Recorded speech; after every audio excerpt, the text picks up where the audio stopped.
Welcome everyone. In this video, I'm going to give an overview of rodents, or at least start to talk about rodents. Rodents are such a big group that we are going to spend 3 weeks talking about them. Looking at the numbers on the right, over 2,000 species.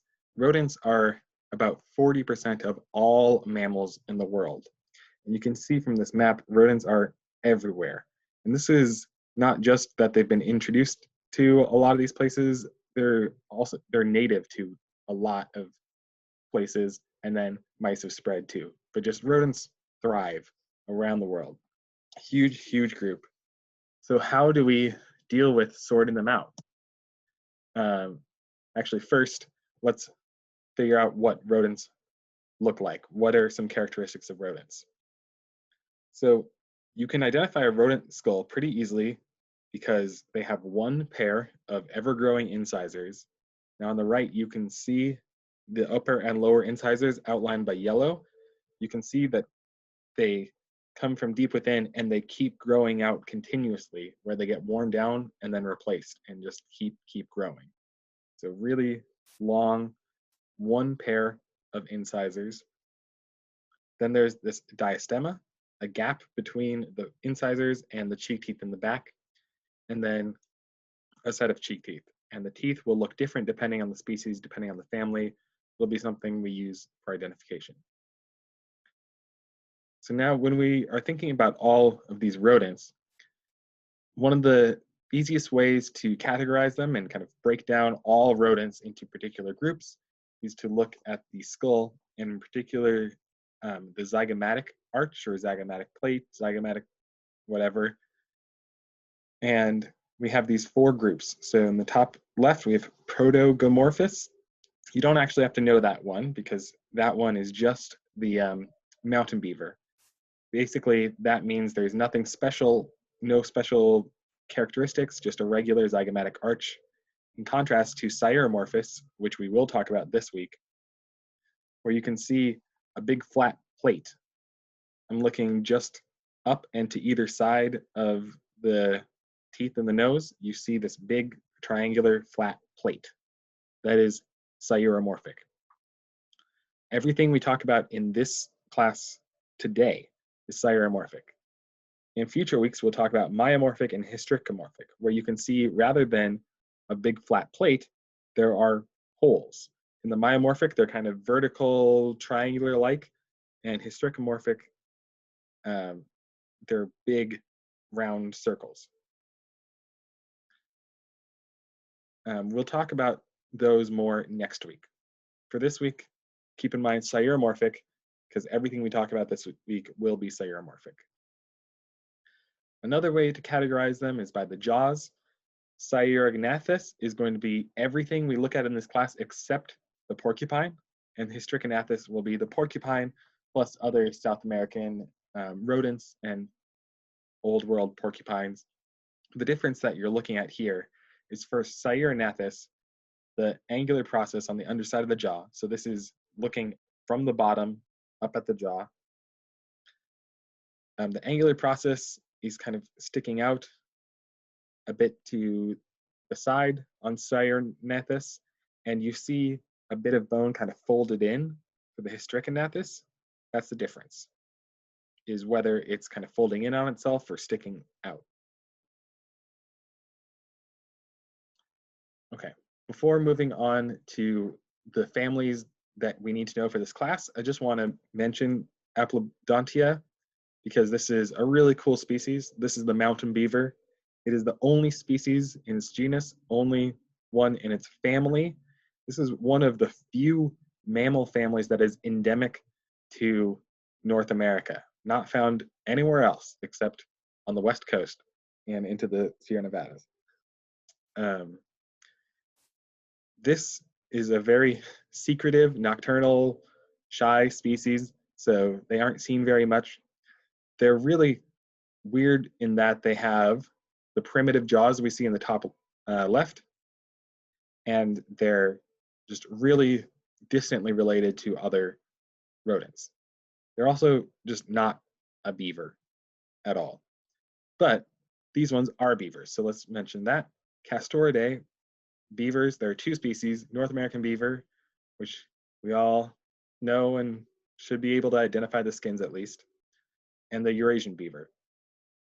The Eurasian beaver was really hit by fur and so was wiped out from a lot of its range. Parts of Europe um, don't have Eurasian beavers anymore, but North American beavers have escaped from fur farms and taken over. But the one that we need to know is this Castor canadensis, the only member of Castoridae that we need to know for Montana. Next family, Geomyidae, are the pocket gophers. So these are gopher is a term that is sometimes used for ground squirrels or any rodent that is living in the ground. But these are the real like gophers that are spending nearly all their time underground, really good at digging, really powerful claws, as you can see in these pictures. We only have pocket gophers in the Western Hemisphere, especially in North America. But there are other underground rodents in other parts of the world, just unrelated. In this class, the only pocket gopher we need to know is the northern pocket gopher, Thomomys talpoides. Also should note that the reason why it's called a pocket gopher is because they have external cheek pouches. So they have pockets where it's a fold of skin that they can store food in outside of their mouth. You can see it a little bit in this picture of Thomomys. Got that smiling, where you can see a bit of the folds on the side. The Idaho pocket gopher is native to Montana and Idaho, but is less common and really difficult to tell apart from the northern pocket gopher, so we're not going to worry about it. Okay, before I move on to squirrels, which is the last major group, I'm going to mention these guys. The scaly-tailed squirrels are not related to flying squirrels, even though they look like squirrels and they fly. It's convergent evolution, completely different group.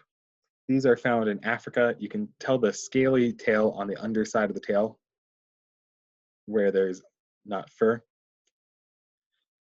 But since we've mentioned that, now let's get to real, true squirrels. Family Sciuridae, large family, 278 species. We won't mention all of them, but there's a lot of variety in this group. When you think of squirrels, you probably think of these squirrels first. So we have three species of tree squirrels in Montana. We have the American red squirrel, eastern fox squirrel, and eastern gray squirrel. Of these, only the American red squirrel is originally native to Montana. This is the squirrel that you will often see hiking around Missoula out in the forest. You might hear its alarm call. It's much smaller than the squirrels we have on campus. It's native to large parts of the US, especially the Rocky Mountains and boreal forest. This eastern fox squirrel is one that I'm sure all of you have seen on campus. This is not native to Montana. It has recently moved into Montana on its own after moving in from the Dakotas, but that's just the southeast corner. In Missoula, the Bitterroot, Helena, Great Falls, and Havre, it was brought by people. Specifically, I read there was a story of a dentist living in Missoula that just wanted some of the squirrels that he was used to back out east, and so released some and then they took off. So that's why we have these squirrels on campus. Eastern gray squirrel is a similar story in different towns. This is also not native to Montana. It's native to eastern parts of the US. There's also western gray squirrels farther west, but before humans brought these squirrels, there were no gray squirrels in Montana. So these are our three tree squirrels in Montana. There are tree squirrels all over the world, including in South America and Europe and Asia. In the top center there, you can see the Eurasian red squirrel, which might give you an idea of why ours is called the red squirrel, because people thought, hey, that's kind of reddish, like the one that we have back in Europe. Um, some of them get really colorful. In Southeast Asia, huge diversity of squirrels. This one in the bottom right, the black giant squirrel, is one of the largest squirrels. It can weigh, wait, let me just double check this. Yeah, and on average 2.5 pounds, which compared to our fox squirrels, which weigh on average 1.5 pounds. So it's a big squirrel.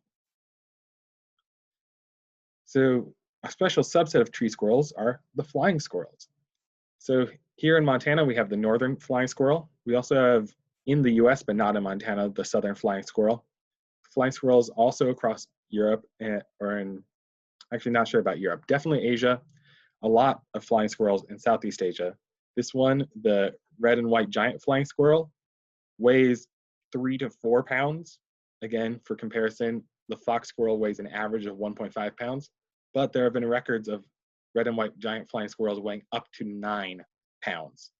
So an enormous gliding animal. So for the rest of this talk video then, I'm going to talk about ground squirrels. It's a very large group, including a lot of things that you may not consider squirrels, such as marmots, like the groundhog, which is a marmot found out east. Marmots out here are mostly known up in the mountains, but groundhogs are marmots too. And these are all squirrels. These are big squirrels. You'll be able to identify the skulls because of how huge they are. We have lots of marmot species in the US and Canada, with some other species in Eurasia.